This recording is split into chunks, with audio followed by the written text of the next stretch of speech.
We still live, y'all. Y'all hanging out with us, man. It's Friday night. So y'all can chill with me and Rick, man. Y'all ain't doing nothing else. Talk band talk. Trying to pull up somebody else. Special guest. I'm not gonna tell y'all who it is. Marc. Yeah, Marc, bro. LaTrent, he coming on this weekend. Shout out to Miss Tamika Holiday. I would love to. She on there?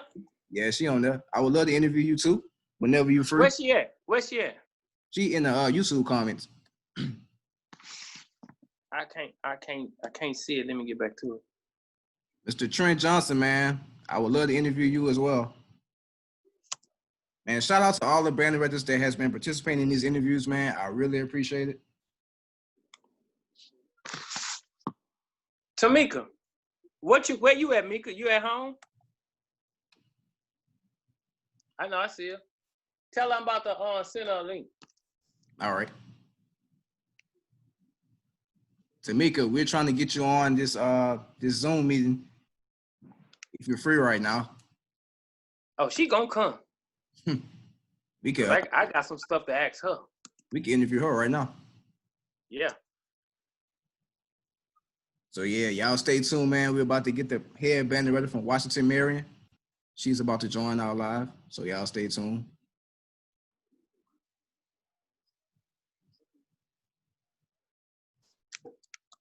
Y'all stay tuned, y'all. Shout out to everyone in the comment section.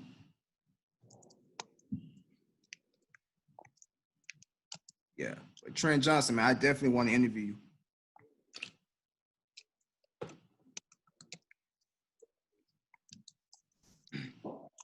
We also are looking to interview dance coaches, man. So all the dance coaches out there, we haven't forgot about y'all, female band directors, dance coaches, anybody, you know. Y'all want to be interviewed, let us know. We'll be reaching out to you. Soon, y'all, soon. Thanks to Ricky, soon we will be interviewing a former college dancer. I'm not gonna tell y'all who. Y'all gotta stay tuned, but trust me, y'all would not want to miss that.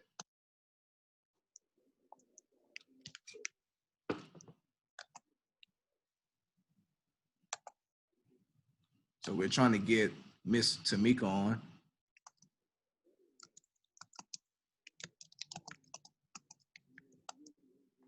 Alex, what's going on, man?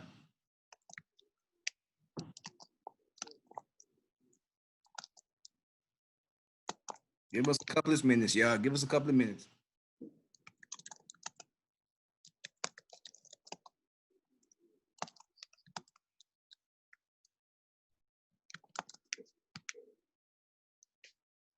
I got two things going at one time.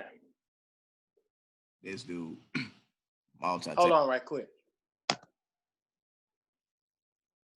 Yeah, I could talk. I'm just doing a virtual call on my computer. Okay. Oh, she said she's not free tonight, Rick. Tell her I say get free.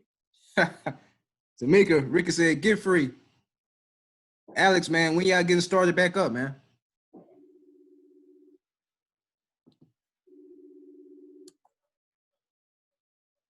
Thank y'all for watching these interviews. I really appreciate it.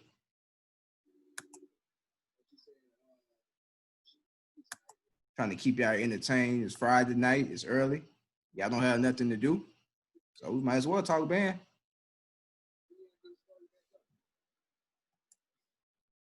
Kids out here popping.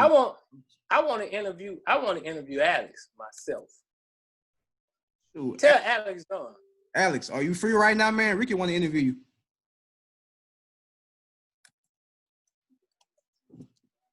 Alex Frazier, man, where you at? Get you back in here. You interviewed by Rick. He got some questions for you. Let me send you the link, Alex. We restart virtually this week. We haven't been cleared for in-person. Oh, okay. Okay. Alex, man, let me send you this link. All right, give him 5 minutes. All right, no problem. Marc, man, I want to interview you too. Send him a link too. Put both of them on here. Marc, clear this. Mark, what you doing right now? I'm about to He say. ain't doing nothing but putting emojis in the comments. About to send you and Alex the link. Hold on, let me get my bottle. Oh man.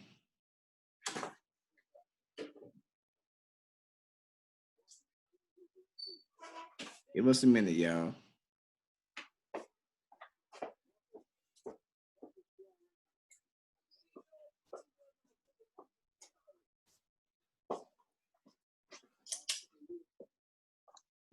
Send y'all the link.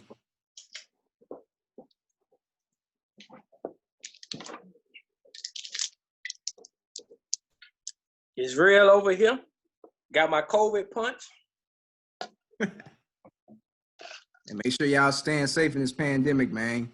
Wear y'all mask. You ain't camera shy because you're keyboarding. Don't act like that. Send him a link. Camera shot. Mark, man, check your Facebook, man. I just sent you the link. Alex said, give him 5 minutes. All right. But still It done been 5 minutes. Yeah, man. Make sure y'all wash your hands and all that.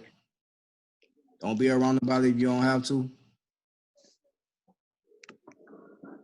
Alex, man, I'm sending that link to you right now.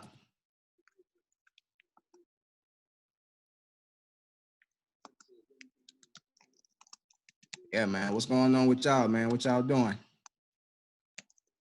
Y'all doing for the weekend?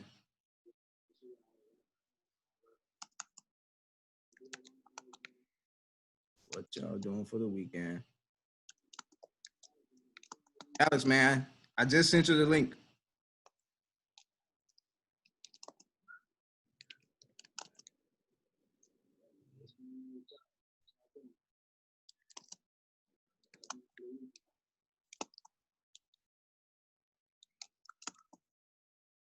All right, y'all, we about to get band director Alex Frazier, Memorial High School. He's about to join. Interview number 2. This time, my co-host Ricky will be interviewing. Waiting on him momentarily. He will be joining.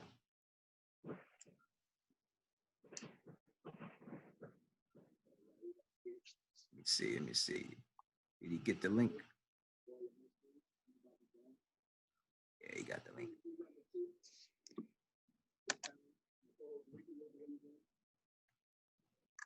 All right. Just give him a couple of minutes to join.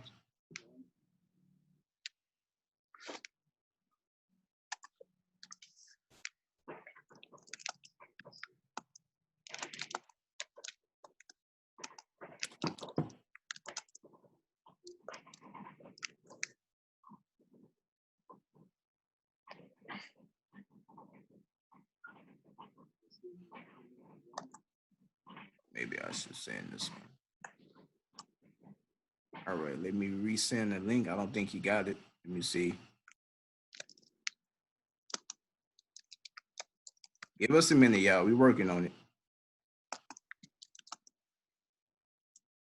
I'm not going to.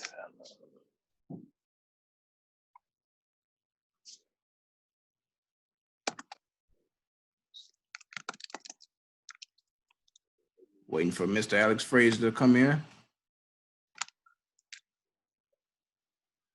gonna talk some band talk for y'all tonight, man.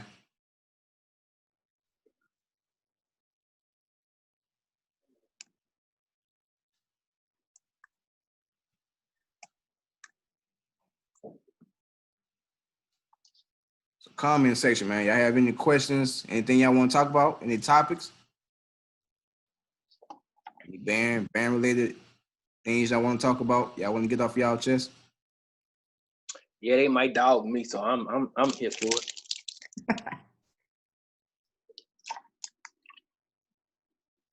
I'm here for it. D, you got to man, this. You got to come get some of this. 1800. What? 1800 to get you right, bro. Man, I got bottles of it. Ooh. Bottles. Dang. I'm waiting for the alcohol plug to pull up now. Hey, bro. I've been drinking wine lately, bro. Man, I ain't drinking no damn wine. I ain't no wine sipper. All right, y'all. Here we go. We got Alex about to come in, and Marc. What's going on? Y'all have to excuse my Friday night look. I don't look good at all. How y'all doing? Ain't no problem, man. Shoot, we all going through it right now. Marc, what's going on, man? What's up, man? Can y'all hear me good? Yeah. Oh, Lord. The devil is in the building. You asked for me. Good. What's up, fellas? What's up, fellas? What's going on? Hey, put it to where both of them could be on the D. Oh, there you go. I see him. First of all, man, y'all know I talk my trash talk. And it's all love, Ricky. Huh? It is all love, Ricky. We know. I already know that. But listen, man, let me tell y'all something. To the band world, I don't care if it's the city of New Orleans, Memphis, Houston, Atlanta, Baton Rouge, Shreveport, Monroe, Jackson, Mississippi, Oklahoma, Dallas. Y'all got to give these two guys a hand clap for having one of the most disciplined, structurally sound, most comprehensive music program year in, year out. It was from Trent, now it's to Alex being Trent assistant to now Alex the band director with Marc Ward. So y'all, I talk crazy and do all that, but y'all guys does a phenomenal job. Listen, y'all, I enjoy myself so much at the Battle of the Band. I still have my media pass. Yep, me too. You know, my media pass sitting in the front room. Y'all can see me? Yeah, we see. All right, you know what I'm saying? So, you know, it's gonna be an A and B question for both y'all.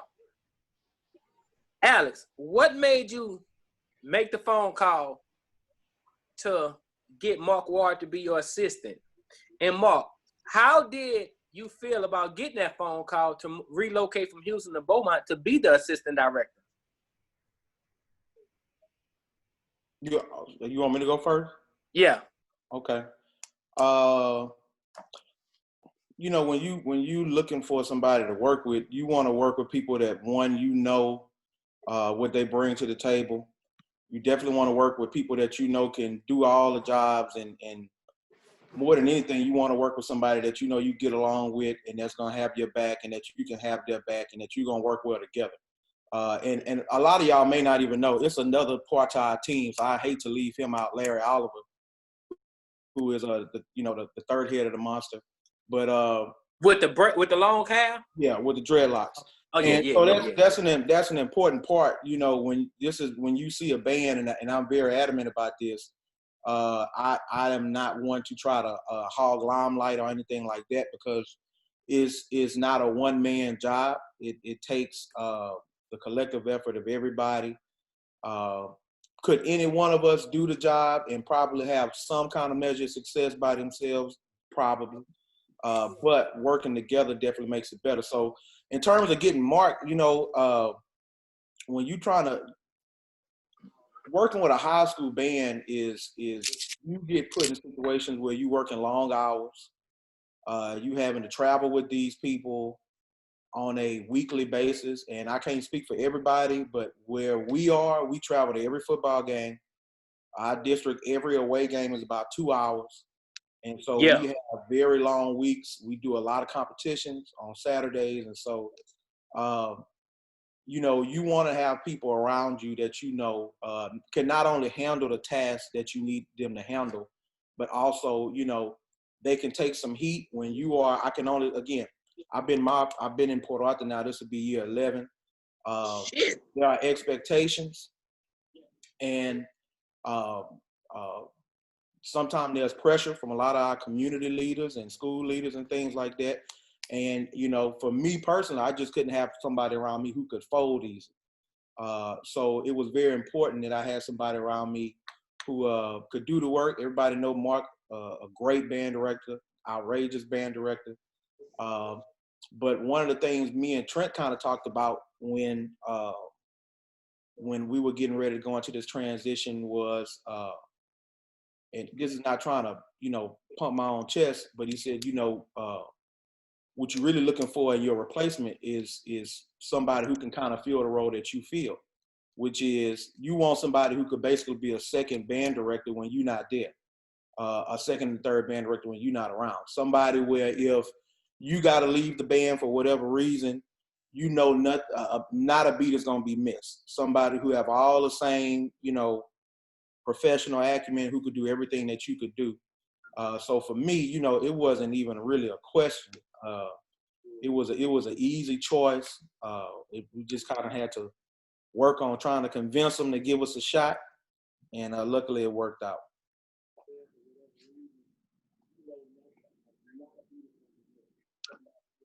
Okay, Mark, your turn. What was my part of the question? How did it feel for you to receive the call to step back up into the high school rankings to be an assistant director and part of the memorial for Mr. Alex? Oh, it was very exciting. I was looking forward to getting back into high school after doing 2 years in middle school. Then having that opportunity come up again in Port Arthur, it was really a blessing. I felt like it was finally my time to go there. I was very excited about the concert band. That was one thing I was really looking forward to. I hate that it got cut short this year because, you know, a lot of work, a lot of focus goes into that concert band. You know, we had a lot of goals set this year, especially I was really looking forward to taking our kids to state for solo and ensemble. We had a lot of kids that qualified for that, and I was really looking forward to the Austin trip that we were taking about a month ago. So there were so many things I was looking to achieve. I was definitely excited to finally have that opportunity come back up. So I mean, it's been a fun part of the year that we had. You know, the for what we did have over a year. Then with COVID and things happening. Okay. Question in the comments. Somebody said, what battles are you all looking forward to this year? If we have a year.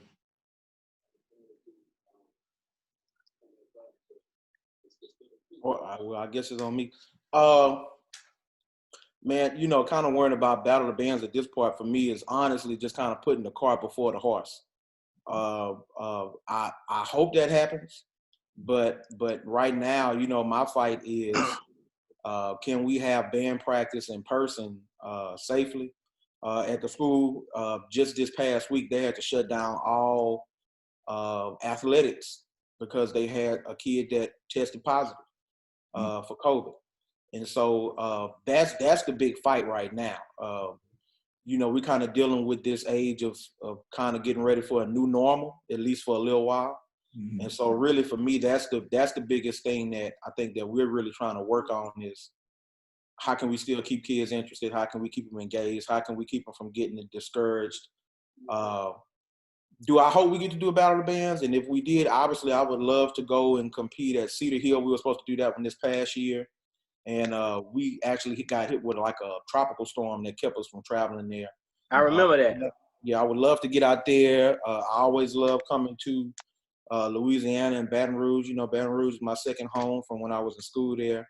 I'd love to get out even further than that and start trying to hit some other places beyond those two states. So hopefully when this is all over, you know, we can kind of get back to business as usual.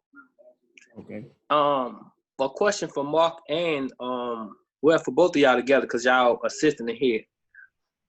If you listen to Port Arthur Band this past year, they only played arrangements that come from y'all, handwritten to fit the band. How do you choose the repertoire for your marching band ensemble?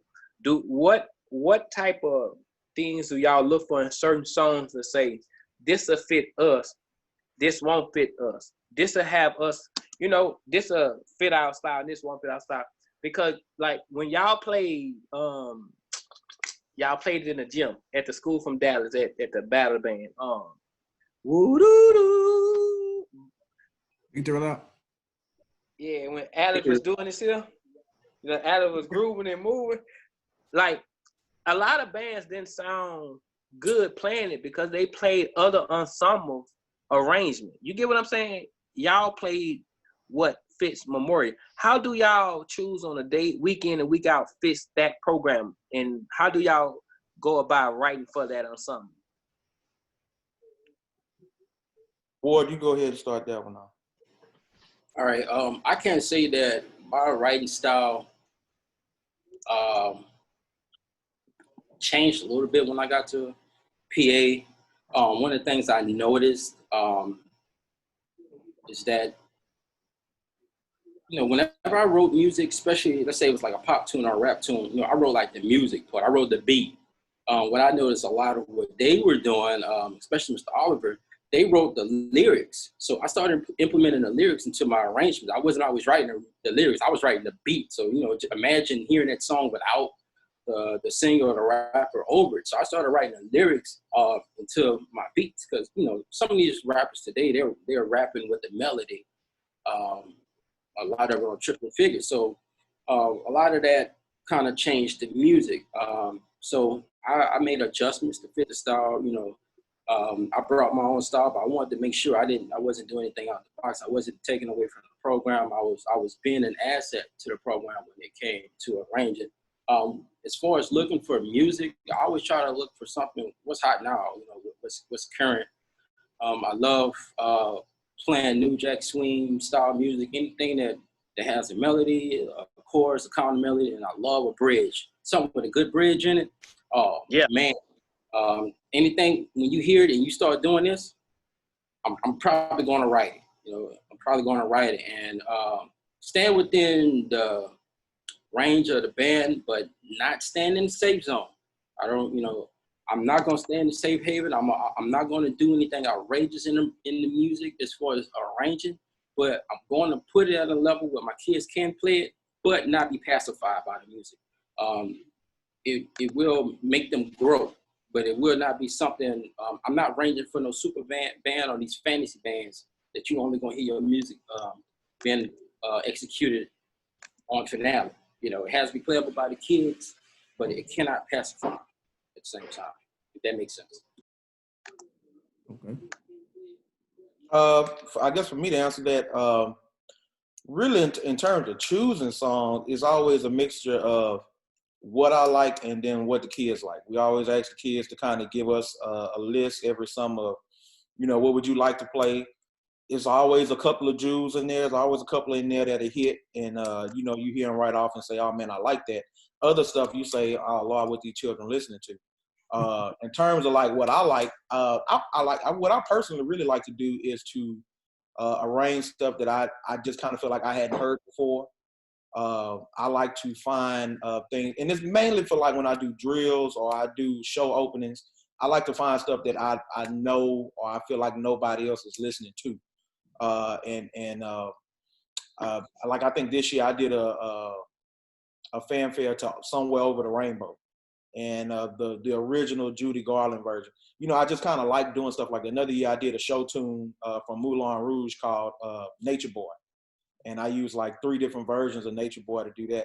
I mean, I just kind of like doing stuff like that. In terms of what I'm writing for the band, you know, you got to arrange for your ensemble, and so, you know, Southern is my alma mater. I love Southern. There are some things that we could play that Southern play, but I'd probably say the vast majority of stuff that Southern play, you know, we can't play. Or it's not even so much that the kids don't necessarily have the technical ability, but for what's being asked of that arrangement, it doesn't meet, you know, we don't have what's really needed for that, whether that be the instrumentation, whether that be the skill. I think a lot of times people think about skill. But, you know, if you're playing a song that's written in mind for, you know, 40 trombones and you got 8, you know, it's just not going to hit the same. Mm-hmm. So it's not to say that your trombone players can't play that, but that part may be lost in the mix. That whereas with Southern trombones, that's not necessarily going to happen. So for me, when I'm really trying to write for the band, it's not trying to write to make them sound like a collegiate band, because they're not a collegiate band. I want them to sound like the best representation of a high school band that we can, you know, possibly sound like. And personally, I try to keep things dark, try to keep the color of the sounds dark. So I may put tuba parts up, but that's normally for an effect, and they're gonna come back down. I pretty much don't put no trombone parts above no G because it gets bright. I may put the baritones up for a part, but they're not gonna play up there the whole time. I just personally believe in trying to keep things dark. I think that's kind of just where you get your best, your fattest sound. That's where you kind of get that wall coming at you. So that's what I try to do. All right. I got this arrangement I'm gonna play on finale. And I want y'all to dissect this. Tell me if y'all can tell me this person writing style. Tell me if y'all can. That's a fee for that, man. I charge for consulting.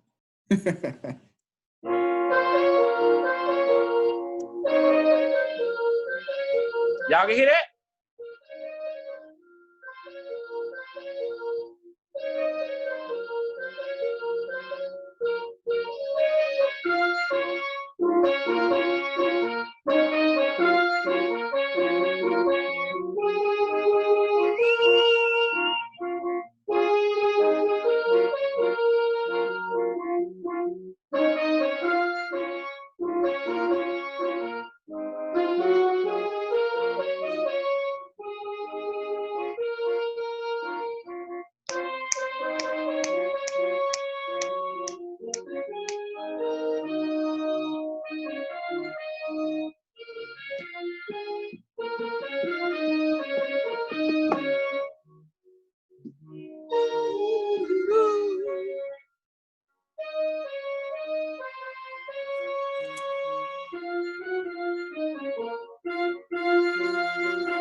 Yeah, it's gonna jump to the Dakota now.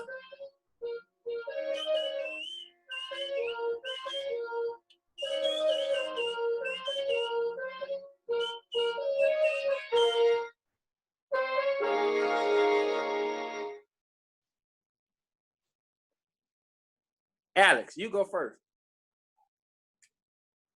Okay. So what's the question again? Who you think composed that? I don't know, but it wasn't Mr. Knighton.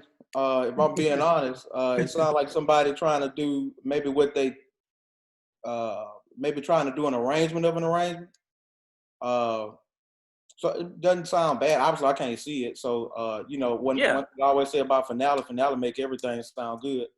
So I don't necessarily have a criticism. The only thing I would say about you know, doing an arrangement of an arrangement, one thing I think I had to learn as an arranger is to kind of try to be authentically you. And I know that too because I used to try to arrange stuff the way I thought Mr. Knighton or Mr. Jackson would arrange it, because those were my teachers. That's who I learned from. But at the end of the day, you know, I'm not Mr. Knighton, and that's not uncommon, man. Yeah, that's what it sounded like to me. Somebody trying to write like Mr. Knighton, and so I would just kind of tell that person, you definitely can't go wrong from trying to maybe study his scores and learn, but you know, that's always kind of a dicey thing, personally, to try and make an arrangement with somebody else arrangement. Well, I'm gonna say this: when I studied this arrangement. This is the first arrangement of this song I got, and this arrangement, you might think it's like Southern, but it's not. It got its own groove. I got Southern arrangement too. It got its own groove. It's got its own structure. You know what I'm saying? And I would have thought my friend would have picked up on it. Sound like mine. It is. Hey, that was Marc's first song he sent me when I was at Washington, Maryland. I called him for an arrangement. He sent me that. And, you know, a lot of people, and I'm glad Alex said that, Marc. You know what I'm saying? Because a lot of people be like, oh, Marc wrote that off Southern. He trying to be like, no, he wasn't.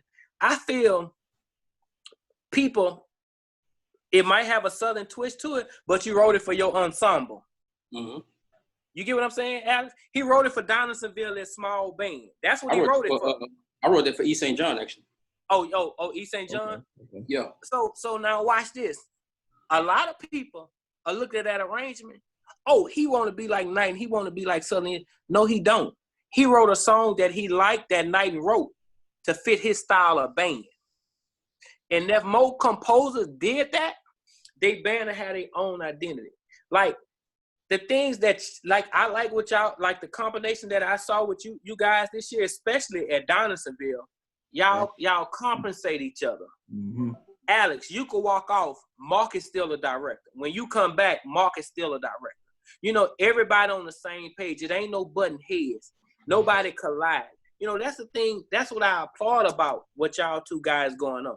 Y'all never heard me say that. Like I tell, when me and Marc had that talk at y'all back, man, Alex, we didn't have that talk. Marc, what did I tell you? I say, Marc, I love what y'all doing. How often, Marc, you hear me say some stuff like that? Most definitely, I don't know anybody who have a love for band like Ricky. Right. Hey, and I'm gonna explain to you, Alex, Marc. People say I have a level, like Marc just said, a level of me. I feel like this. People don't talk band programs that are struggling year in and year out. But when the college band makes mistakes, musicianship across the board, it's appreciated. You get what I'm saying? Like J-State made that mess up on Father I Stretch My Hands to These. They fans were saying, oh, they came back and redeemed it.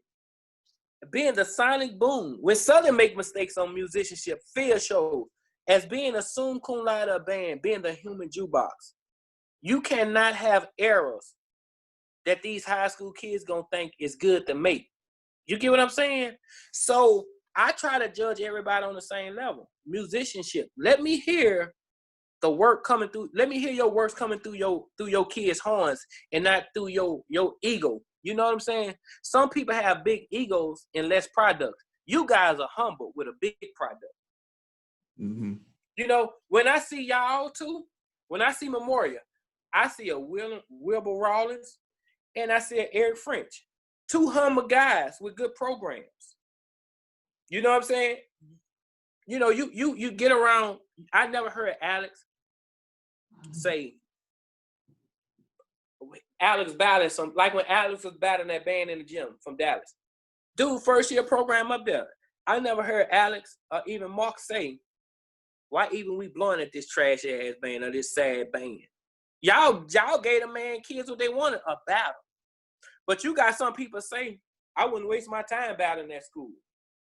You don't know how much those kids want to battle your program to go to the next level. Will help that program.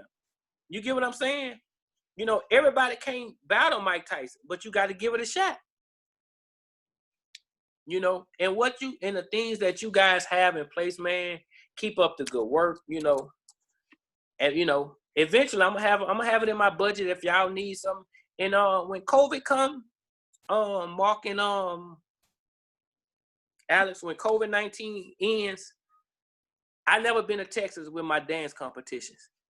I want to come to Texas, and I would give y'all 30% of the dough in full concession for a one-day event held at y'all school. I do all the flyer, all the promotion, get all the teams, and that'll be in the contract. I know y'all need money to travel. I'll come do that for y'all. Come on, doctor.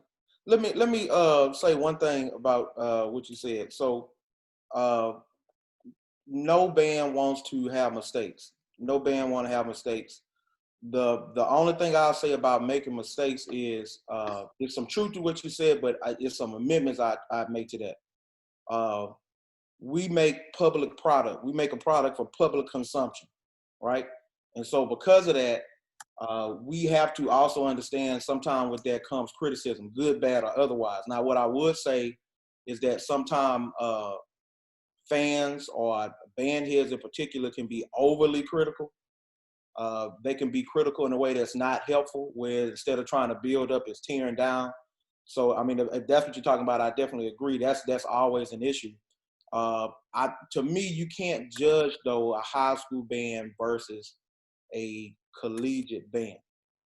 You cannot, in other words, you can't look at those in the same way just because they are fighting different fights, right? Yeah. With a collegiate band, to some degree, it's a paid product. Now, some people got a bigger budget than others. Some people have better pipelines to that product than others, right? So a smaller school may not be able to get the same kind of recruits as a Southern. A Southern might, or Jackson State, or one of these other big schools, or FAMU, might be getting the section leaders from all the bands, right? And another school might have to, settle for that third or fourth kid down the line. But at the same time, you are to some degree getting what you need to make that product work. At the high school level, you got to make it happen with what's around you, right? Ain't no recruiting and I'll just give you like an example from where we are. There are no other high schools, but that means that we have to try to make the most out of everything that we got just in Port Arthur. And so we have to try and make that work as efficiently as possible. And criticism still coming. We mess up. I mean, like I said, I've been here 11 years. I done been on the end of some harsh criticism. Some of it from people I grew up with, about how the band might have looked or sounded at one particular time. But I would say, I don't think that you can necessarily make those two things equal between a high school band and a college band, because you're really dealing with different variables. It's so different. But I will say, just in general, man, criticism, needs to be constructive. If you're a band director and you're listening, some criticism you need to not be worried about, because you got people taking shots who never built nothing. So I've kind of learned how to do that over time. But some criticism is warranted, and you don't want to let that roll off. Sometimes you learn. That's where you get your best learning moments from, is making those mistakes and then recover. Okay, we have some questions in the comments. We have some of y'all band students. We have CJ, Braylon. So one question is, what steps do you take to build a winning band culture? Mark, you want to start that one? Yeah. One thing you can start off with, setting expectations, being consistent, creating discipline, creating a good culture, having a good rapport with your administration, your students, having a solid foundation. It's tough to have a winning program when you have to start over every year. And if you look at the Baton Rouge band scene, one of the things that we're blessed with out in Port Arthur is that band programs start at 5th grade. So students get that foundation. You're not trying to go out in the hallways and find kids every year trying to teach them from start, especially on a brass instrument. It takes at least 2 to 3 years to really mature on a brass instrument. So by the time a student reaches their senior year, that's when they're finally where you want them to be, their 9th grade year. So we can get them kids coming in, and all you have to do is groom them, make them better musicians. Then, you have a better chance, a better opportunity of being successful at a band program, And aside from those things, just being honest with yourself, being consistent, being organized, one of the things that I learned to do, especially being at the middle school level, you have to be patient. At the end of the day, I always ask myself, did I do what was necessary to put those kids in the best position to be successful? I'm always asking myself that. You never want to shortchange those kids. We not taking no days off. Ain't no movie day. Ain't no chill day. Y'all just sit back and relax day. No, every day is a work day. We don't have a second to waste. Because while you waste a second, somebody out there is getting better. So that's always a concern of mine. Did I use my time wisely today? Is there something I could have done better? So if you sit back and you reflect and self-evaluate, that's how you can become a better program, and a lot of it is being honest with yourself. Did you do what was necessary? And did you make sure that those kids had the opportunity to learn? And, did you fulfill their needs as a musician in your band? Okay. Can you repeat that question for me one more time, D? Yeah, they said, what steps do you take as far as building a winning band culture? Well, I really think Mark, hit most of it on the head. what the sipping, Mark? one thing he said, you know, about being patient, and I think I might have said something to this effect when I interviewed with you the first time.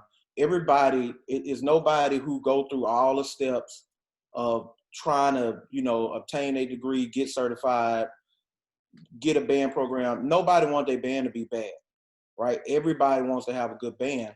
But patience is such a big thing because it's so many people, they leave before they ever see anything grow from that place that they're in.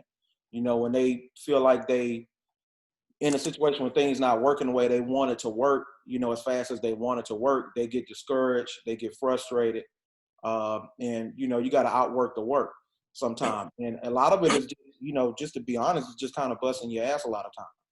And it's just being willing to put in time that you're not getting paid for, spend money that you shouldn't have to be spending, you know, spending time that you really would rather be with your family and rather be kind of relaxing on your own. And those things, you know, ultimately kind of will spring into different methods to build your band program. You know, a successful band program, I tell people this all the time.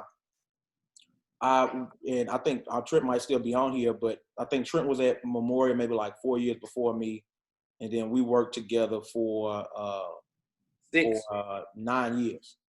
8 years. Wow. 8 years. Worked together for 8 years. And, you know, those first probably 2 years, 3 years that we worked together, you know, it was kind of rough, especially that first year. Band was smaller. We probably had, I don't know, 60 kids all together. And so a big part of that is if you working with people, you got to have a vision, a shared vision in terms of the people that's working together. So who asked that question, that's a big part of it. Do you and the people that you work with, are y'all fighting for the same stuff? Or do you got something that you want from the band and he got something he wants from the band and y'all going about it two different ways? Are y'all all on the same page as far as y'all grind? That's a huge part of it. You know, I'm staying till 8 o'clock and you leaving at 6:30. You know, you start having feelings, you know, where you might not be gelling the way you need to gel, right? It might be some trust that need to be there that's not being built. So that's another big part of it. Are you challenging yourself? I think, Mark, you said something along the lines of, are you being real with yourself? And that's another big part of it. And I think that's a part that hurt us a lot of time as, just to be honest, as Black and minority band directors, is that we so defensive about criticism that we can't take criticism. And that's why I say all criticism not good. Some people criticize to tear down, and that's not helpful. But when you have somebody who, you know, has maybe been to places that you want to be, they didn't reach levels that you want to reach, and they give you honest criticism about how you could be better, and man, I don't want to hear what he's saying. He's not talking about nothing.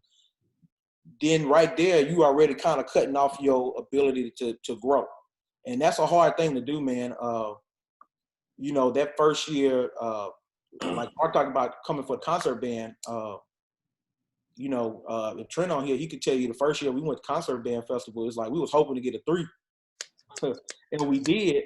And part of that was inviting people into the band hall and like letting them, you know, I don't want to say tear us up, but really kind of like, hey, this ain't right, that ain't right. You got to fix this, you got to fix that. And kind of having to have a notepad, kind of like I got right here, and writing on it and saying, I got to fix this, I got to fix that, I got to fix this. And being willing to kind of grow from that. So I think those are big things. Are you willing to work? Are you willing to sacrifice? Are you willing to grow from mistakes, you know, and not keep making the same mistakes, not make excuses? And I would just be real. It's a lot of that goes on. Make excuses. And, you know, for me, I don't have this, I don't have that, I don't have this. All those things might be true, but at the same time, that's your cross to bear now. So is that just going to continue to be why you're not trying? Or are you going to say, I don't have this, so what can I do to fix that? You know, I don't have the instruments I need, so how do I get instruments? And you got guys that's great examples of that. And Javon and like Iron, I don't have this, so how do I get it?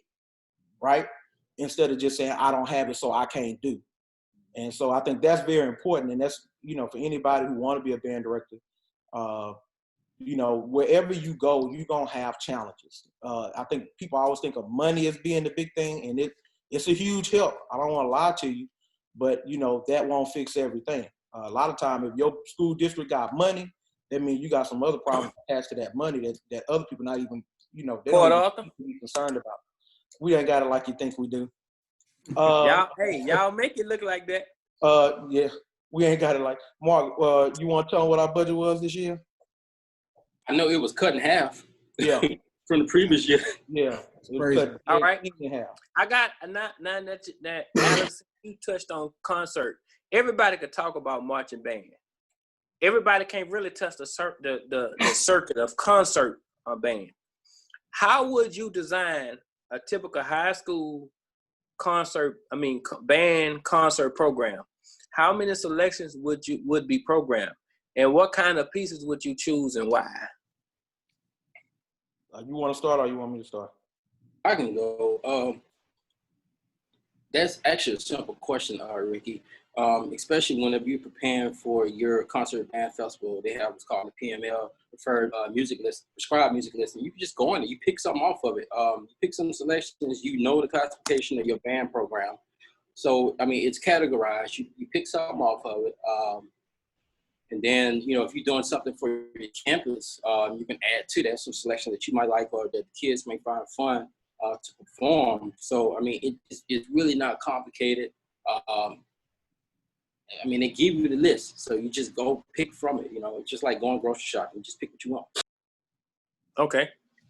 Yeah. To add to that, one thing that's really important, like Mark said, you grocery shopping, you got to make sure you don't get big-eyed and bite off more than you can chew. And I think a lot of time, young band directors, that's an issue. I know I've made that mistake as a younger band director. You fall in love with a piece of music that you think is beautiful, but you may not necessarily be putting your band in the best position to be successful. And so when you want to choose music, you want to choose music that is going to go towards the strength of your ensemble and is not going to expose weaknesses. I think I had this conversation with somebody maybe a week or two ago. You don't want to expose the weaknesses of your ensemble. So in other words, if I know my trombone's great. My concert euphonium is great. My concert tuba players and flute players are great.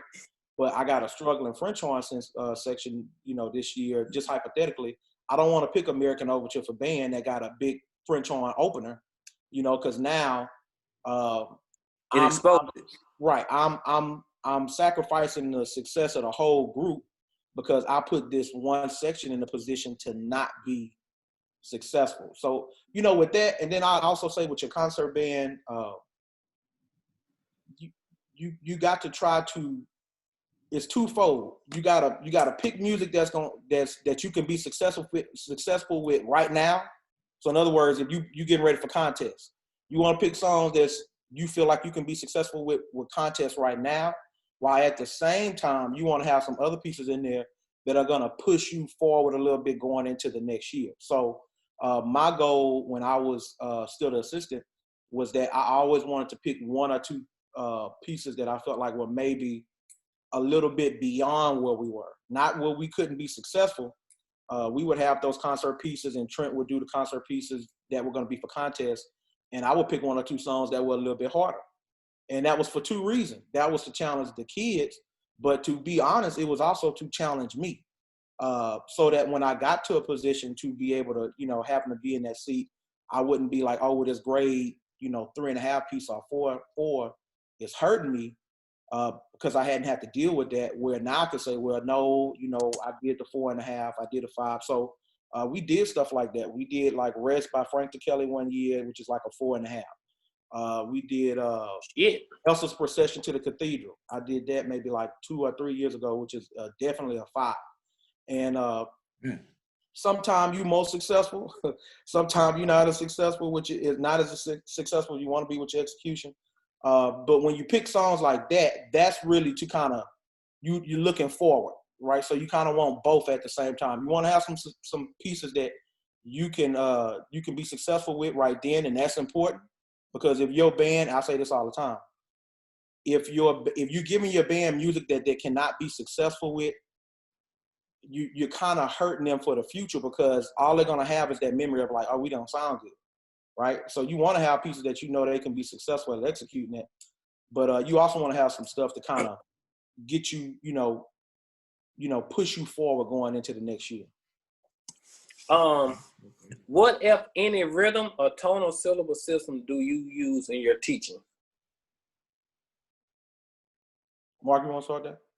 Yeah, I stick with what I was taught. I see directors, they come up with their own methods, and that's what works for the program. That's best. I like to stay with the traditional 1 EANA, 2 EANA. I want kids to be able to read and count rhythms. I want them to be able to understand the language that I'm going to speak. I want them, if they're going to go and be in a college band, that they're going to have something that's traditional. I don't want them going up there and saying hamburger, taco, French fries, or whatever. So I want them to be able to. Now, if that's what works and that's what they need, yes. But I want them to be able to have something that they can take, and I don't want them to be sitting in the college band room and the band director professors asking, who was your band director? Marc Ward, Naz Frazier, Larry Oliver. They taught you to say pineapple cheeseburger?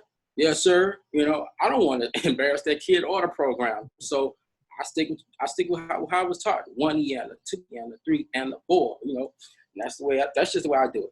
My preference. And that's important. You want to reach kids where they are. So in other words, you gotta, especially like younger band students.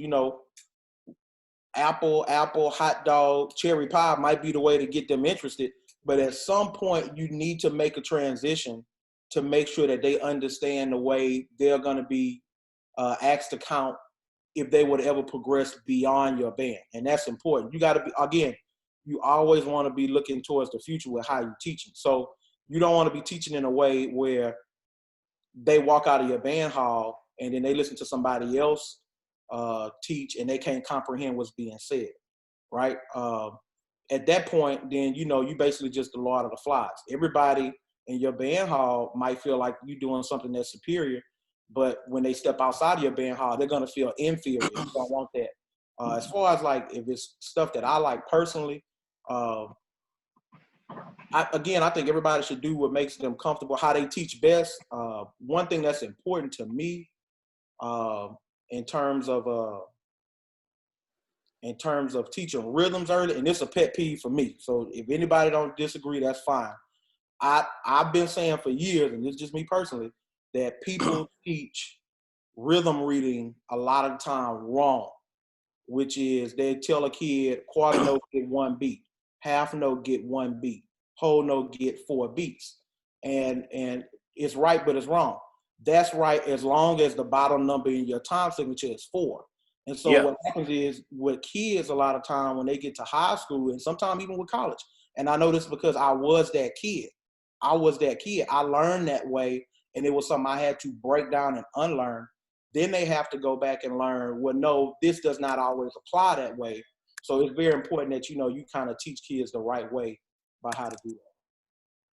I want to add something real quick. It also has to go back with arranging music. A lot of times why band directors are having trouble teaching rhythm is because the way that they may have arranged the music. The kids need to be able to read the music. They need to be able to see where each beat falls in the measure. A lot of times, I look at some arrangement. It sounds great on finale. Yes, the rhythm is correct, but the way that it is notated, the rhythmic notation of it, it makes it difficult for the kids to read, especially when you see like syncopated rhythm. So you look at some music and you're looking at double dotted quarter notes. It's because, that arranger may have played it on the keyboard. It came out correct. It came out sounding right, but it aesthetically and the rhythmic notation, it made it difficult for that student to read. So now you're having trouble. You're working hard, trying to teach piece of music because you didn't go back and take the time to make that piece readable, and it could be a simple rhythm that and you put more on yourself. So like go back and take the time, man. One of the most important things I remember, 2011, I was at a battle of bands, and Nathan Hamer was one of the adjudicators, and I remember the comment said, "Attention to detail." You know, that was 9 years ago. I'll never forget that. So I make sure I pay attention to what I'm doing. You know, so whenever you're arranging arrangers out there, take the time. You know, look at those rhythms and ask yourself, can you play that? Can my kids read this? Improper notation. Oh, Yeah. okay. Wow. Boy, Yeah. you just Mike told me about said something about the music Bible. improper notation. Yeah. And you know, as far as you know, with marching band, we already know it's gonna be flutes, clarinet, saxophone, tubas, trumpets, F-horn, baritone. How do you guys structure your concert band different from your marching band? Like when you have certain players that might play trumpet real good, do you think because he have a nice color tone, dark rich tone, do you think that student could be put on F-horn? And what are your determining factors to switch like a clarinet, saxophone to oboe, to become an oboist or bassoon player in your concert band, in the structure of your seating or the power of your playing ability for your kids? How do y'all fit that into your concert band? Well, what I would say is normally 9 times out of 10 for concert band, as much as possible, I don't want to switch people from one instrument family to another. Mainly just because they spend all this time throughout the whole year playing one thing, and now I'm asking them to go and fulfill a whole different role that they had been doing. Not obviously, it's sometimes challenging, like say French horn players who've been playing a mellophone for the last 4 or 5 months, and now they got to pick up concert French horn, a double horn. That's just a matter of, you know, taking time during class every day to make sure that they understand, you know, the proper technique of what they're doing. As far as like trying to choose kids who are going to play like oboe, bassoon, you know, double reeded instruments. I think 2 big things that's important is how that, if that student, if they're going to play oboe, especially, they need to have a good ear. They need to have a very strong sense of pitch, because if they don't, you're going to have hell with that oboe. Oboe is like one of the most pitchy instruments that you can play, and it's very hard to play. And then beyond that, it needs to be a kid that is dedicated. Generally, for me, with kids who want to play a different instrument, it needs to be a kid that I just know has a level of integrity where I know if you give them that challenge to learn how to play this instrument. So if it's a piccolo, if it's a flute piccolo player that's trying to learn how to play oboe, they need to be, you know, fundamental.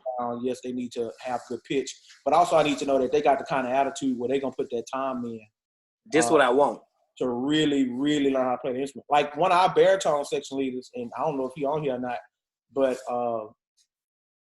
he played flute and piccolo, and as a 9th grader went to state as a flute piccolo player, and just for whatever reasons, you know, he wanted to take on the challenge of learning how to play the baritone, and this is more, I guess, not really with your question, but just in general, you know, we made the decision to kind of let him try that just because we knew he was the type of kid where he was going to put that time in, and you weren't going to have to, you know, jump on him about practicing. He was going to do it because he liked it that much. So that's important. They need to kind of just have a work internal ethic. drive, right? They need to like a work ethic, right? That needs to kind of just be something that you don't really have to question. Okay, Mark, man, we have a question for you. They say, is it a big difference between Texas high schools and Louisiana high schools? Foundation, Louisiana high school. You know, shout out to Javon Pollard. You know, he has teaching in the trenches. And in Louisiana, we really got to get it out of the mud. When you look at a lot of the traditional style schools or schools that are heavily populated by, you know, blacks or minorities, or you're looking at your 90 schools that are in poverty, we are really trying to make something out of nothing, you know, and that's like a yearly struggle for band directors in Louisiana. Like, there's a big gap, I worked in a Central Parish school. There is a huge gap when you look at Dutchtown, Santa Mara, East Ascension versus Donaldsonville. It's a huge gap in talent, funding, skill level. Those kids are going to private lessons, and even out here, we look at a neighboring school district like Nederland. All those kids are going to private lessons to be in the top band. But coming from Louisiana to Texas, that was one of the biggest differences, just having foundation at the lower level. I taught high school band for 6 years in Louisiana, and I never had a consistent feeder program. My first time even having a middle school band is when I got to Donaldsonville. I remember one year I only got two students from the middle school. So that's really, you can't consider that as a feeder program. So you're trying to take what you got and make something out of nothing every year. That was the difference of public to Texas. It's just having foundation. Okay, we have. Also, I'm glad you touched on that, Mark. Private lesson. Discuss the role of private instructions for students outside of band that help fit a band program. How important is that? That's for me. You and Alex. All right. All right. So I like to think of Kobe Bryant. I like to think of Michael Jordan. They were all stars on their team. You're talking about two GOATs in basketball. They did what they had to do in practice. They worked on those skills that they needed to work on in practice. But when practice was over, where are they going? They're going to the free throw line. They're going to sharpen their skills. They're going to do those things individually to get better because they know what they were lacking, either that day in practice or what they're lacking in the game. So when you go into private lessons, you're going to, like, again, I'm going to reference what Nate DeHamer said, attention to detail. They'll find things that you need to focus on that's going to make you better and then, help you contribute to your band program. When you're directing a band or you can rehearse in a band, you're standing in front of, let's say, in a concert band, setting 50, 60 people. There are going to be some things that you cannot waste band rehearsal time to focus on. Like if a student is coming up flat or having trouble hitting a pitch, I'm not about to sit there and waste the entire band practice to help that student work on flexibility or tuning. That's some things that you need to work on individually. So you need to go to your private instructor and get some tips. Now, I might shoot you a few nuggets. Hey, you need to work on this, but we can't do that during rehearsal. That is called rehearsal. It's not band practice. It is rehearsal, practice at home. I could show you the way, hey, you need to go work on these few things. Go look at this in the book, but we can't do that during rehearsal. So that's the benefits of private lessons, having those students coming back skills sharp. Let me piggyback off what Mr. Ward just said. Like, he used Mike and Kobe as an example. So it's like the things that made them great were that they had an internal drive to get better, right? The way I think of a private instructor is the internal drive has to be the biggest determining factor on their success. But it don't hurt to have a nutritionist, a strength and conditioning coach, right? A therapist, a physical therapist. And to me, that's kind of what you're talking about when you start jumping into that realm of kids having private instruction. If you got a kid that got a private instructor and they not dedicated to get better on their own, then the levels that they reach or the gains that they're gonna have still gonna be marginal. It's not gonna be but so much. But when you got a kid that's already kind of dedicated on their own, and then they have instruction that's strictly going to them about their instrument, there is going to be gains that they would not get on their own just because you have somebody targeting things that they don't know to target, right? So you got a kid that's practicing, but maybe they don't know how to practice or what to practice on or how to break down, what's the most important thing for them to practice on. And when you start getting into this stuff with different instruments and these nuances, small little nuances about the horn in particular, that well gets deep, and it's one thing for me, like I play the saxophone. So I've been playing saxophone since I was 8 years old. it's some stuff I know from playing the saxophone, from playing that long, that the average high school student just not gonna know. Like, I could play my B flat 3 different ways, but what time do I use which B flat fingering? Right? When do I want to go 1 and 1? When do I want to go 1 in the bass key? When do I want to go 1 in my bass key on my right hand? What's the pluses and minuses of all those? That's kind of what you're dealing with a private instructor. They're gonna say, hey, your B flat 1 and 1 is more in tune, but it's slower. Your B flat 1 in the bass key is much faster, but it's not as in tune. So you don't want to play that on a slow piece. You know, it's all those little things. And like Mark said, we got some surrounding schools where they might have 3 concert bands, and the top concert band, that's a requirement. Like, you can't even get in that concert band if you don't have private lessons. But even with that, I still say you could still have a successful band program, because the number one thing that's going to determine the kid's success is, are they dedicated? You know, are they hungry? Because if I'm trying to feed you, but you don't want to eat, you're not going to grow anyway. So it's important, but it's definitely not the end all be all. And you know, I know I didn't ask y'all a lot of different types of questions, and I'm loving the knowledge that you guys are giving. Right. But as directors, what is the ideal instrumentation for a concert? High school band, marching band, wind ensemble, and jazz ensemble.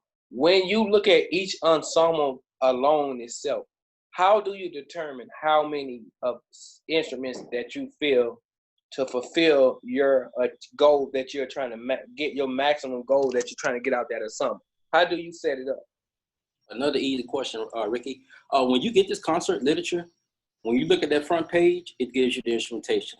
It gives you how many people need to be on per instrument.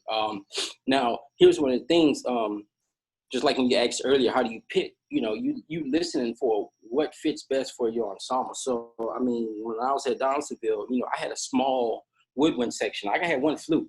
So anything that was heavy in the woodwinds, I had a lot of parts with flutes by themselves. I couldn't play those pieces.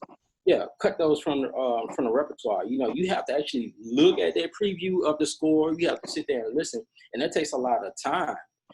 So once you finally get in your pieces, you know, you may not be able to fulfill what's on that manifest for the instrumentation. But if you can come close, I mean, you know, you can have some success. So your job as a band director when it comes to picking concert literature is making sure that you put your kids in the best position to be successful with that music.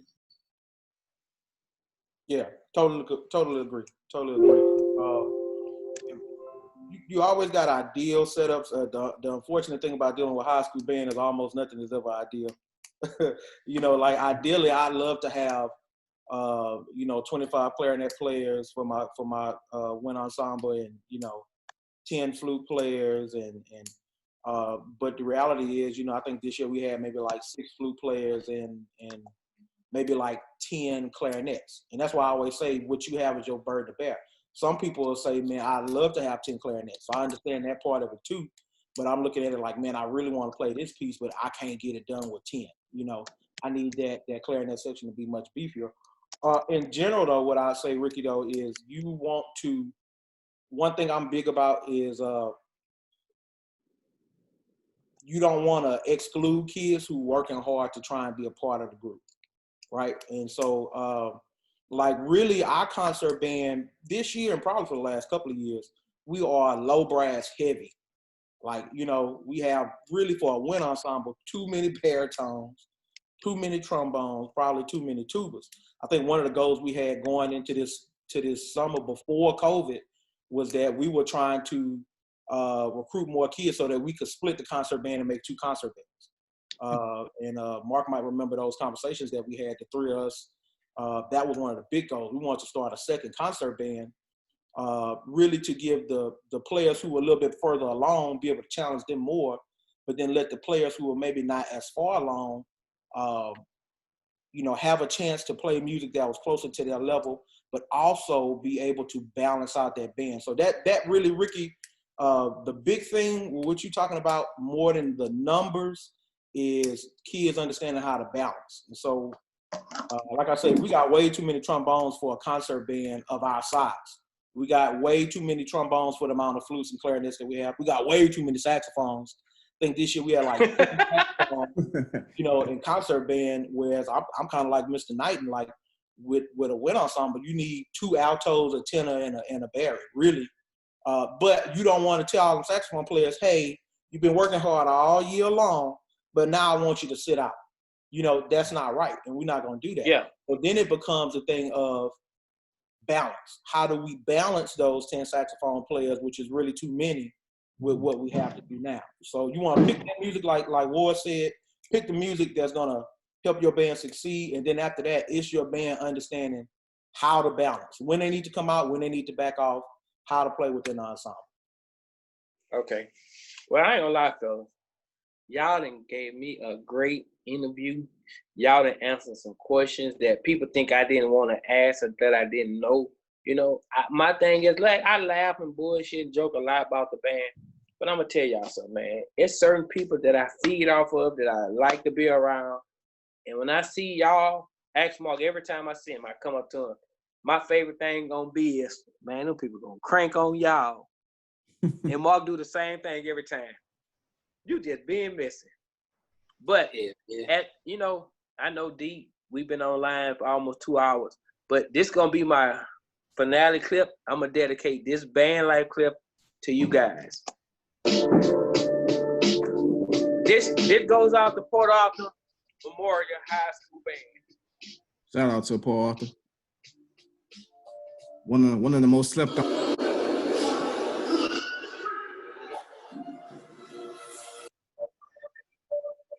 Ricky, share that. Ricky, share the screen so people can see.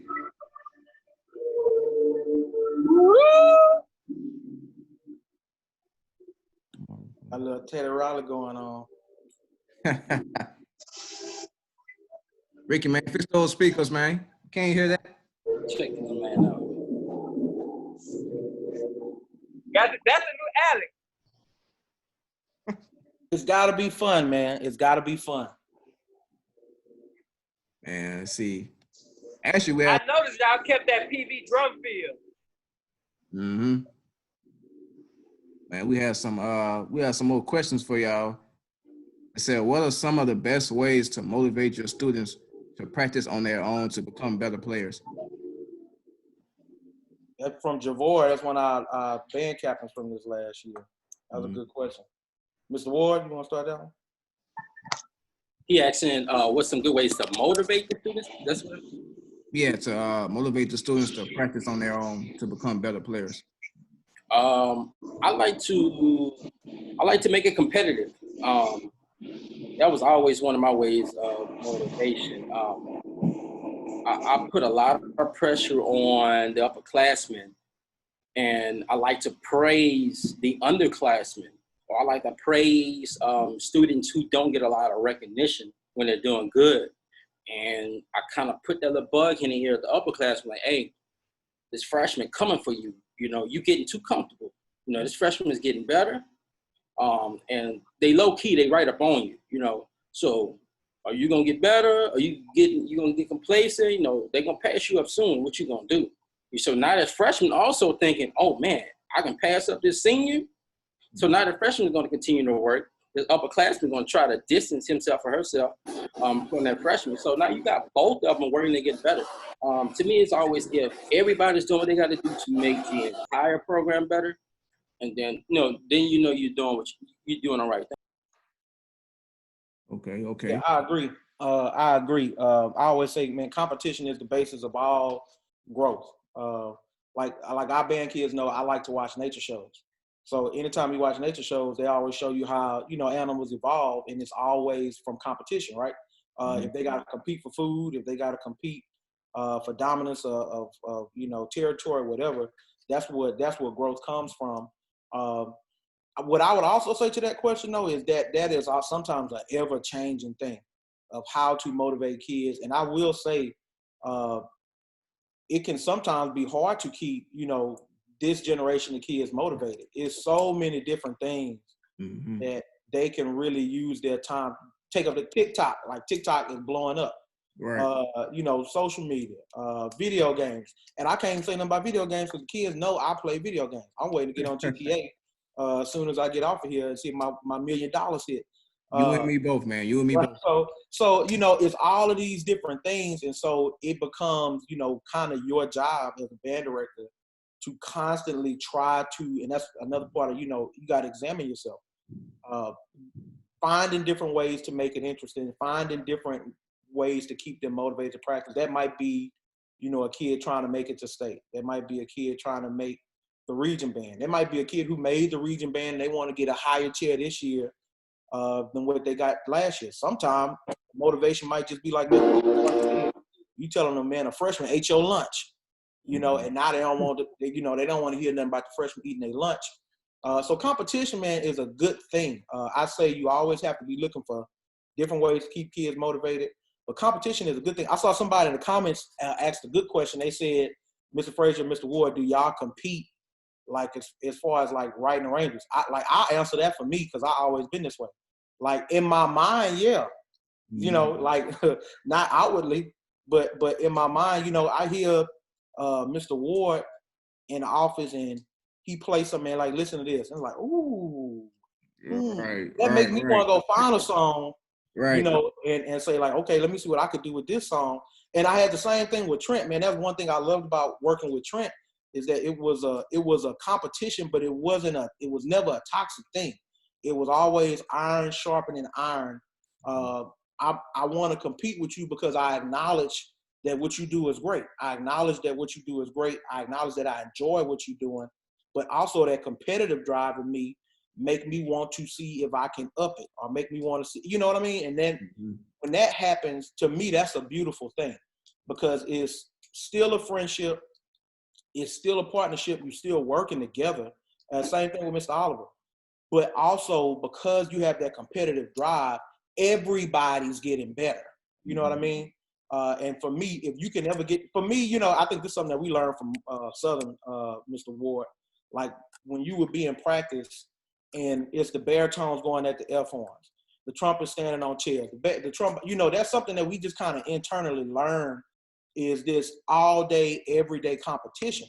So that if we competing with each other all day, every single day for 5-6 days a week, when we got to come against you, now we've been battle ready all week. You know what I mean? Like we've been trying to push each other all week. Now we all coming for you, right? And the same thing with the directors.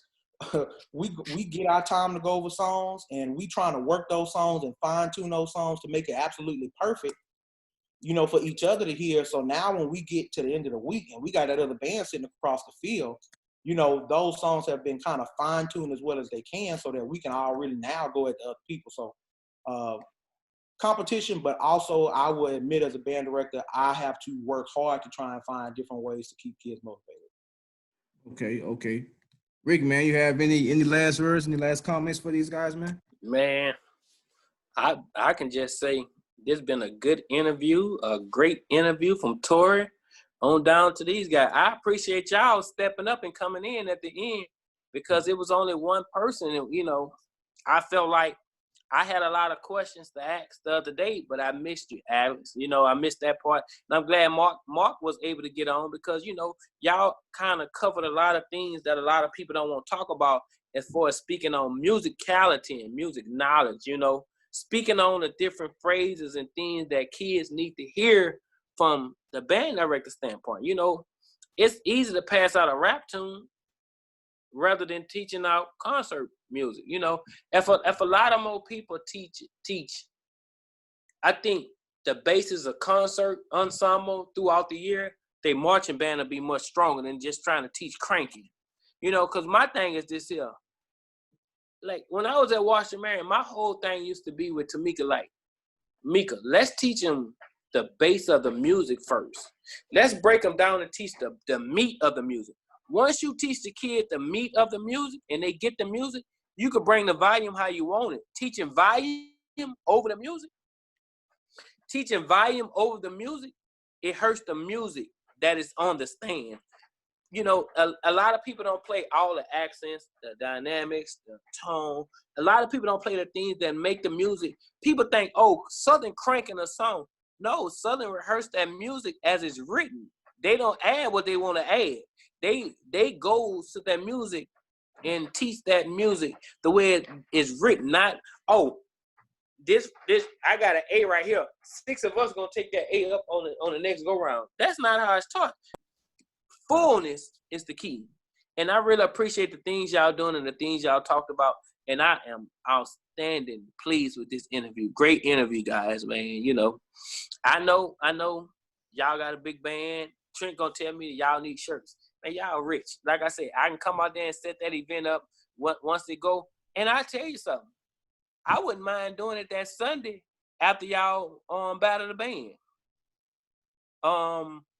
Martin Luther King weekend. Man, we're gonna hope and pray on that battle of the band this year. Hey, like, well, you know we something. definitely can't have what happened this year ever happen again, where we gotta pack everybody up into the gym, you know, at the last minute. So we're gonna hope. Well, at least you had enough room to do that. Right. And you know, sometimes you got to just have faith in the man above and let God guide the situation. COVID is not bigger than God. So I pray and hope that the kids get a chance to at least have some type of football season and ensemble season the fall. They get to travel and do the necessary thing. But like I tell the dance coach when they ask me about my dance competition, safety for the kids and myself is first. Mm-hmm. If it's not safe, I'm not doing it. Right. You know what I'm saying? So I really appreciate you, Mark. I know you was tough on me earlier, but you know, it's all love in the heart. Me, man. That was Trent, man. Hey, Trent, no. That was Trent, man. Yeah, Trent asked about the Baker thing. As when Trent got the Baker, capital kind of declined. But you thought that was me, didn't you? But look, Trent ain't gonna tell you how we tore his ass up at Baker when he was with that white lady. We tore that ass up sitting in that end zone playing that white music. That chorus line, she tried to play black and blue. We lit a fire on their ass. No, it was 98. That was our Mark, man, you got Ricky started again, man. Oh no, but it is what it is, you know. But like if I could say it behind your back, I can say it to your face. Y'all know how I am. And man, keep pushing the bag, keep doing what y'all doing, man. I would love to come out there and watch y'all rehearse y'all concert, man. Because I know y'all got some teaching methods that y'all got in place. And Alex, you always forever been humble. Stay yourself, man. That's why greatness follows y'all. Y'all like Mark, he arrogant, but he humble arrogant. Come on, man. Because all right, man. All right, Alex, ask me a question you're asking Mark. Man, pretty much the same stuff. Man, look, let me say this about. All right, hey, look. Seriously, let me say this. Let me say this about Mark. Look, we're at a battle of the bands. And me and you standing by each other. I'm Mark. Wow. Ask me a question about somebody. Ricky, what you think about him? Who louder, Ricky? I mean, what? Hey, that's his attitude right there. Look, he gonna give you an answer with his hand in his right pocket, like, yep. Whatever. but guess what? When me and Mark have those conversations at battles, it be the truth. It's not about my friend got a better band. Like it be some battle bands, people get robbed, and you be like, what the? Right. Who up there? But man, you know, y'all just let me say this about Mark and Larry before y'all wrap this up. Again, man, I cannot express how much it is fun to come to work with them guys. It's just fun. Like if you know anybody who know Mr. Ward know, you know, he a funny guy, but also, you know, sometimes he be a man of like very few words, but when it's time to work, you know, it's time to get in front of another band, it's time to compete. What I really love, it's time to grind. You know, I don't have to look for my other two counterparts. You know, I definitely don't want to leave out Mr. Oliver, our other band director. Them guys are fun to work with every day. They may come in. I used to say the same thing about working with Mr. Johnson with Trent. You know, it's easy to come to work when you enjoy the people you're working with. You enjoy the stuff you're doing. You enjoy. I want to give a shout out. I see a bunch of our kids in the comments. I hope they be on time for this virtual leadership camp Monday, like they all up on here right now. Yeah, hey, I heard y'all band director, huh? Yeah, they make it easy to come to work, man, because this band is tiring. You know, there's a lot of people get burnt out on band because of all of the challenges that come with it. And it's challenging. It's very challenging.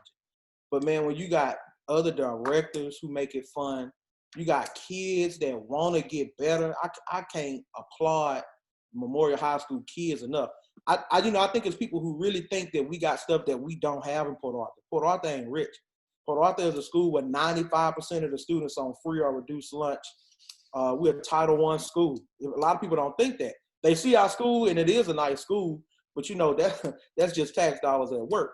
You know, but the biggest asset that we have at that school is nothing monetary. It's the people.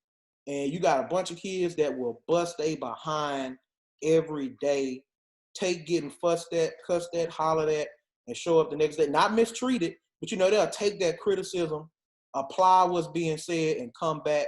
And then you got band directors who just love the craft, take the craft seriously, enjoy each other getting better, and push each other to get better. So that'll be, I guess, the last thing I would want to say here. Hey, one question. I really enjoy working with all of them. Javi, I think it's Javi, Javo, Zeno Jr. Javar. He say, ask Mr. Frazier his crab name. I think I know it. You know what it is. Everybody know if you go anywhere around Southern, nobody call me by my first name. They call me Big Mo. And that's I know Big Mo. I knew that. He typed that. Then one of the kids said, he just graduated. That's why he getting flipped on the internet. So I'm gonna let that one go. What school he going to? I don't know. I think maybe Prairie View. Okay. Since you want to play with my friend Big Mo on Facebook, on social media, and on YouTube, I'm gonna make sure I reach out to Ricky, man. That's a kid, man. That's a kid. Calm down, man. No, I'm gonna make sure you have a good walk at Prairie View. I ain't gonna do him nothing. It's on the phone call, but I ain't gonna lie, y'all, man. This comment been great, man. I love y'all. He said he going to PB Marching Storm. Shout out to them. And man, like, I can't wait to see what the product that y'all bringing to fall 2000 if Corona, the government allow it to happen. But I look forward to seeing y'all guys and taking pictures and recording y'all Ensemble more.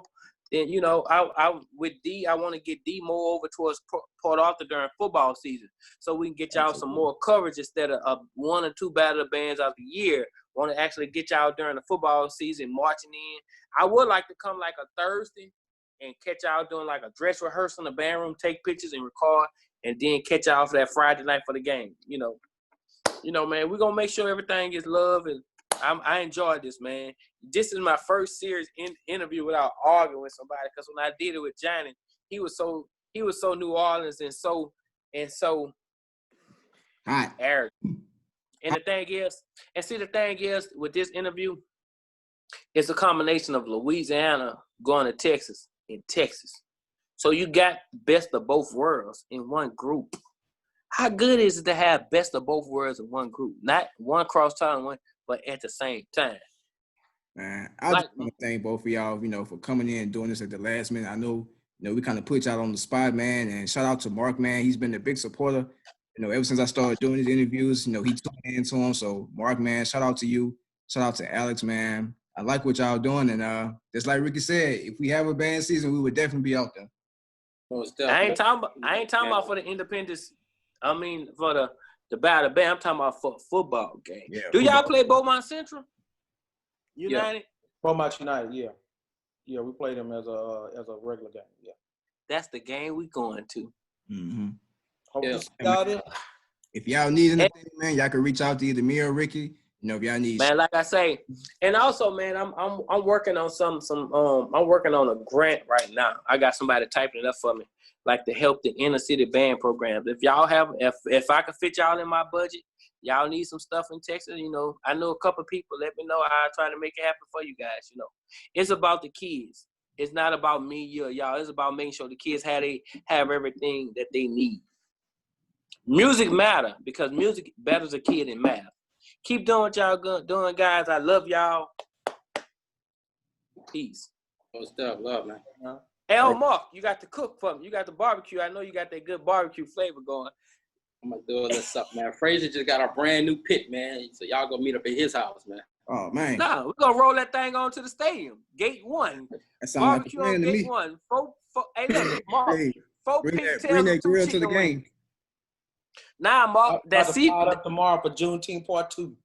There you go. Now, There you go. Mark, that seafood I went and There you got, go. man, I end up paying $35 for some number 2 crabs for like 85 crabs in a bushel, and like $20 for like 20 pounds of number 2 shrimp. You hitting it, man. You set, bro. You good. I'm about to go light it up in a second. But man, like I say, man, Alex, I'm glad you came on and did the interview with me, Mark. I appreciate, even when, man, y'all ain't never got to worry about me acting no other way. We're gonna crack jokes, but when it's time to be serious, it's gonna be serious. Who is they saying bring Mr. Martin to the interview? Marc, Beaumont band director. Yeah. So for people who may not know, Mr. Martin at Beaumont worked in Port Arthur up until about 3 years ago. So some of the kids that are in the band, he was some of their middle school directors. So, they really enjoy that rivalry. Kids being from Port Arthur, they know that we grew up together. We were in the band together in middle school, high school, and still good friends. We were been in our graduate classes together. Hey, we were helping each other in graduate school just last semester. So can we get a tri-city alumni band going with Washington Marion, Orange? Washington Marion. Hold on, that's kind of far out, Ricky. That's the Golden Triangle. Golden Triangle is Beaumont, Port Arthur, Orange. What I said is. You said it was all the way out to Lake Charles. Exactly. So we'll make it there. I'm actually moving back. Because my mama had took sick in March, and she had like 98% kidney failure. So I got her back on her feet, got her back walking, taking care of herself, doing everything on her own. So in the fall, I'm gonna be moving towards. I ain't gonna tell y'all where I'm going, but I'll be in the area a lot more than y'all think. Okay. I think I might be at Southeastern Baptist in Beaumont, working in the pharmacy. I'm waiting on that call back in the day now. So y'all need me, I'll be that way. Yeah. All right, man. Love y'all boys, man. All right, y'all. Y'all have a good one. Port Arthur Memorial. All right. Hold on, where is that, D?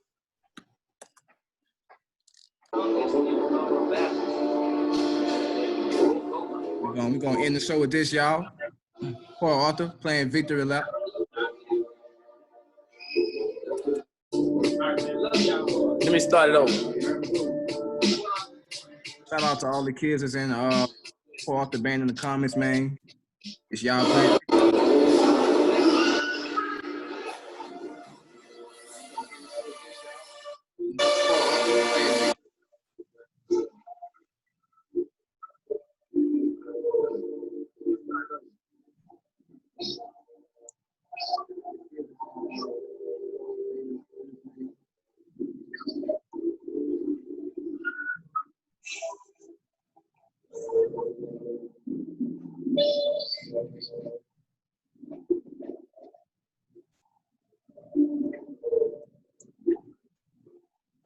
Shout out to the comment section.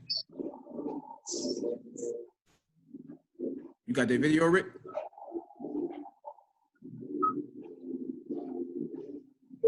You can hear it? A little bit. Turn your volume up. Huh? Turn your volume up. Hold on.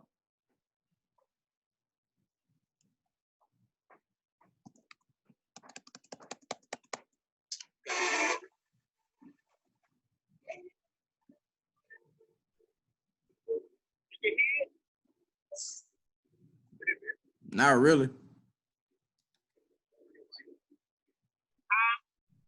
Not really.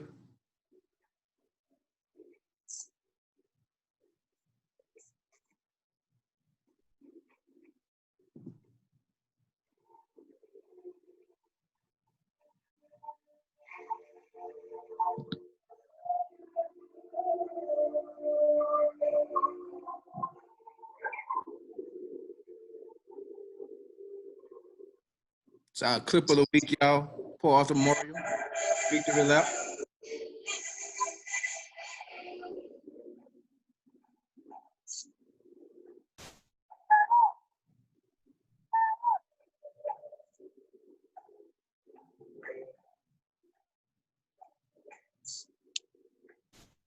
Yeah, I haven't seen it. Make sure y'all go check that clip out on my YouTube page.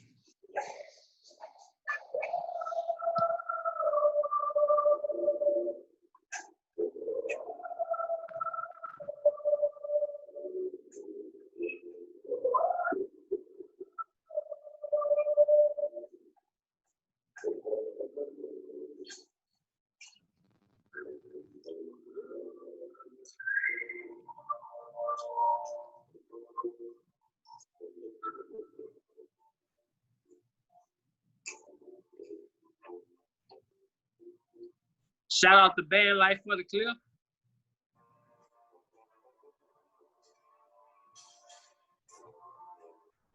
Man, these kids sound good, y'all.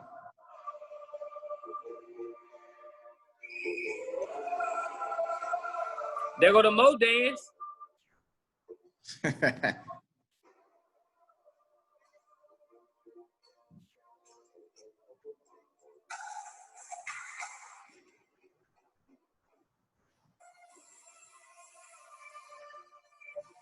So our clip of the week, y'all. Clip of the week. Paul Arthur Victory lap.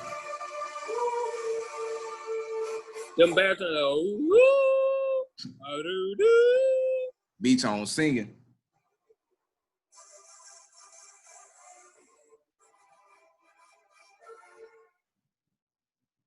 All right, y'all. We out, man. Until next week, man. Y'all stay safe.